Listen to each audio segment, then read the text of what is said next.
Hey, ladies and gentlemen, welcome to IHP 630, Healthcare Finance and Reimbursement. This is a kind of a interesting class even for me at this point because of the changing environment. I've been in this business since 1986, whether directly through representation of healthcare agencies, doctors, clinics, home health agencies. I worked on one of the first accreditations for a home health agency in Detroit way back. I'm going to say it's probably about 1992 that the client, it was Intercity Home Healthcare, one of the first Detroit-based home healthcare agencies with nursing and clinical staff to support the patients in the home environment. And I will tell you, the industry is so changing everywhere we look, whether it be the inpatient setting, whether it be the home health care setting, whether it be the long-term healthcare hospital setting, whether it's skilled nursing facilities. The whole key, however, and it seems to be kind of harsh, and it is harsh to a certain extent, but the whole idea behind medicine is to make a profit, a sufficient profit for your organization to remain healthy enough to provide care for its patients and for it to continue as an ongoing concern. So what we're going to do in this class is we're going to approach the healthcare industry from the standpoint of what are the requirements for filing and reimbursement. What are the financial principles relevant to the strategic planning process within your organization as relates to reimbursements and accounts receivable? We're going to look at the topics of reimbursement systems, the different ways we get paid. We refer to two ways of getting paid. One is straight payment and the other is reimbursement through the form of third-party payers like insurance companies, the federal, state governments. We're going to look into all of these mechanisms and the way all of these payments occur and how they relate to certain requirements by the CMS, Center for Medicare and Medicaid Services, the state governments, the Medicaid systems, the commercial and private insurance companies. And we're going to look at very briefly some managerial accounting principles and long-term financing and capital investments relative to how the nursing and the health service organizations function. And we're going to see in the course that there is an interconnected relationship between the financial management and planning and the amount of money coming into the organization and the sources. We're going to take a look at the whole aspect of this from both a clinical care and an accounting finance standpoint.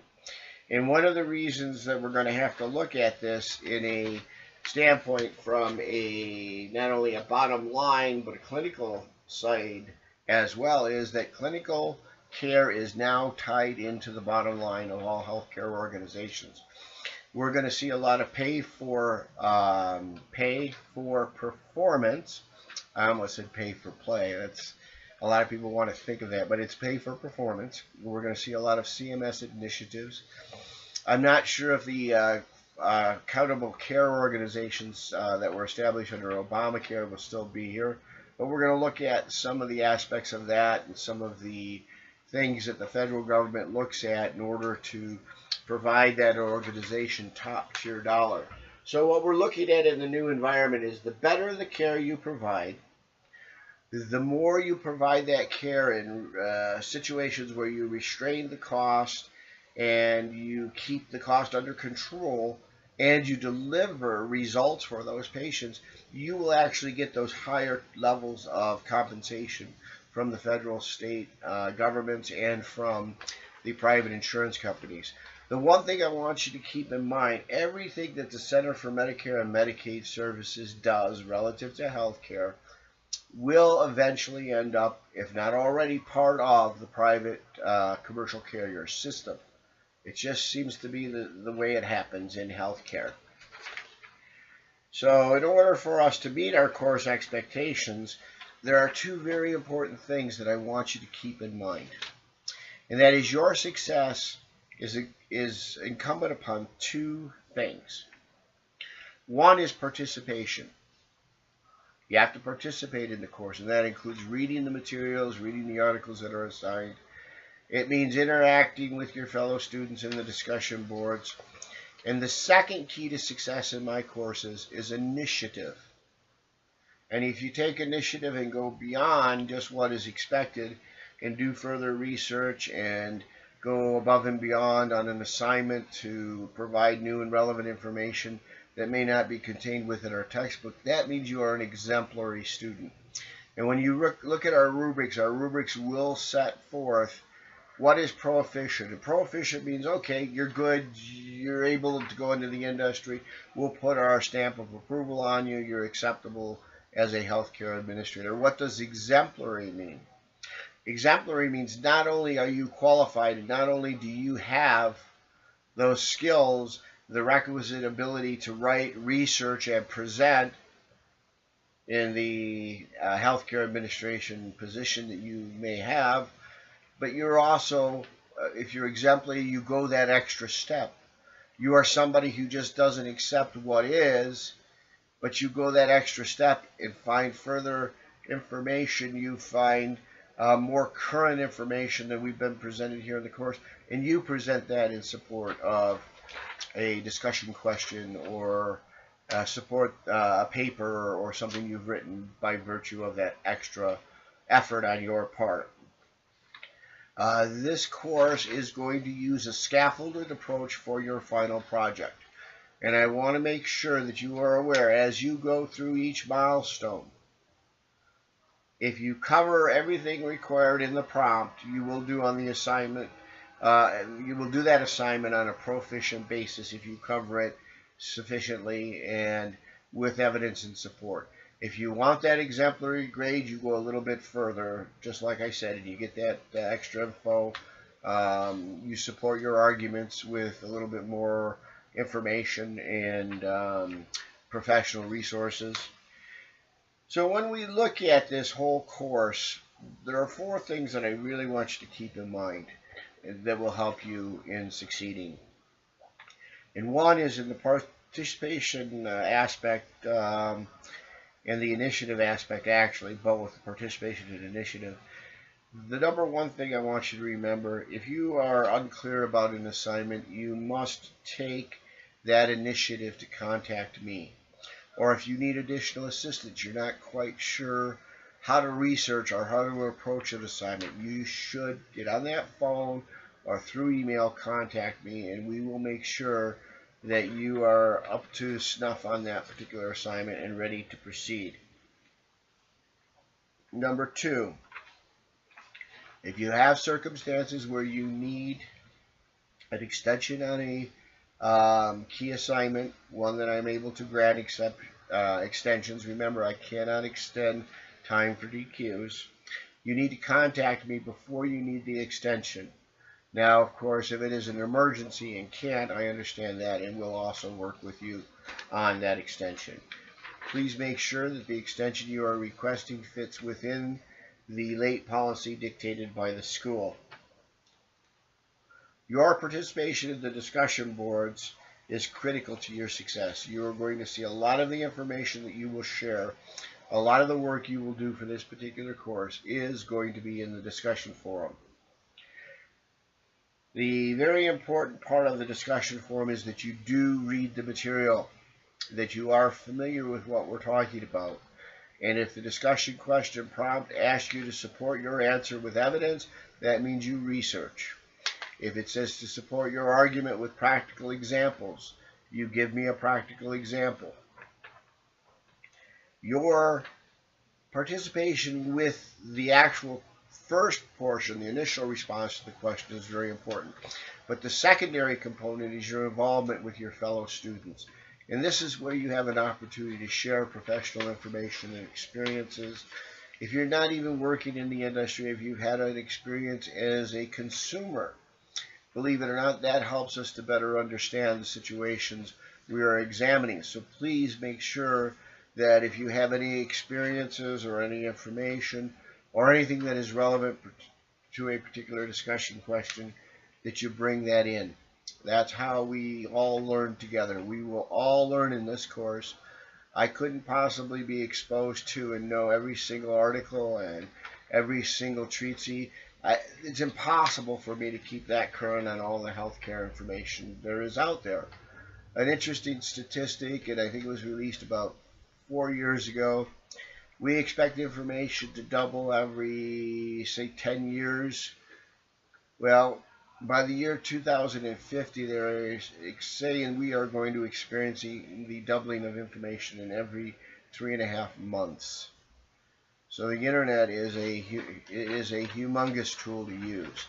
Please make sure you don't use Google and .coms and non-academic research. Go to the Shapiro Library for your research for this particular class. And the last component for your success is you must interact with your academic advisor. If you are showing signs of need for improvement and to improve your grade, or you're struggling with an assignment, my first recourse, of course, is to reach out to you. My second is to go to your academic advisor and see if we can't get together and work it through and make sure that you get that passing grade and you get through this course. I take no pleasure in students not passing my course. I would prefer they pass it the first time, and I would prefer they pass it with a very solid grade. Now, I want you to keep in mind, success is not always measured by that A or that perfect 99, 100 score. Success is measured against the circumstances you encounter to get through a particular course. So if you're struggling, don't think, oh my God, I'm going to get a B, I might as well withdraw. No.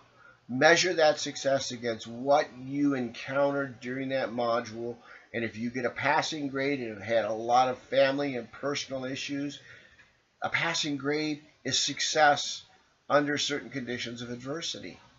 So look at it that way. Your whole goal is to get through the program as fast as you can with acceptable grades so you can get out there and work in the field.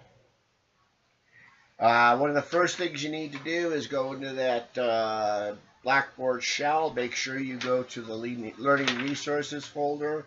Make sure you review your syllabus. Make sure you go to the Course Information folder. Each of these folders, the beginning of the course, provides you with information that is extremely necessary.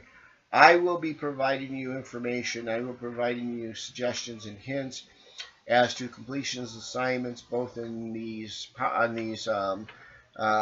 video lectures as well as narrated PowerPoints. The narrated PowerPoints can be used to supplement if you don't quite understand what's going on and you have additional questions. At the master's level, we're big boys and girls, and we need to act as professional adults, which means we have to adhere to, and I have to enforce a academic integrity or honesty policy.